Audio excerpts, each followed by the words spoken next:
आम्ही वंचित बहुजन महाराष्ट्र जनरल कामगार युनियन सांगली जिल्ह्याच्या वतीनं सांगलीचे जिल्हाधिकारी काकडे साहेबांना आम्ही विनंती केली। गेले 25-30 वर्षापासून जे मॅट कोर्टाचा आदेश आहे त्या आदेशानुसार मिरज सिव्हिल हॉस्पिटलमधील जे कर्मचारी न्यायालयामधले कर्मचारी आहेत त्यांना तात्काळ तुम्ही कायमस्वरूपी नेमणूक करा, जसं रिक्त असतील तसं टप्प्याटप्प्याने घ्या असे मॅट कोर्टाचा आदेश असताना देखील तिथले सिव्हिल प्रशासनानं अजिबात दखल न घेता मॅट कोर्टाचा अवमान केलेला आहे। त्या संदर्भात आम्ही जिल्हाधिकाऱ्यांशी चर्चा केलेली आहे।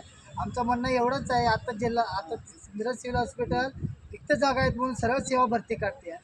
जोपर्यंत न्यायालयीन बदली कर्मचाऱ्यांची मॅट कोर्टाच्या आदेशानुसार कायमस्वरूपी नेमणूक होत नाही तोपर्यंत सरळ सेवा भरती करू नये अशी आम्ही जिल्हाधिकाऱ्यांना विनंती केलेली आहे।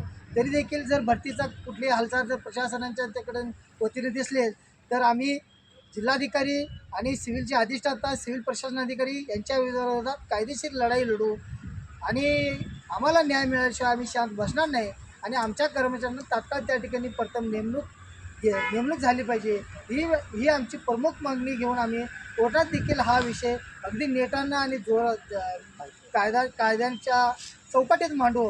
वेळ पडली तर आम्ही हायकोर्टात सुप्रीम कोर्टात देखील जायला तयार आहे हे आपल्या माध्यमातून सांगतो आणि या ठिकाणी थांबतो।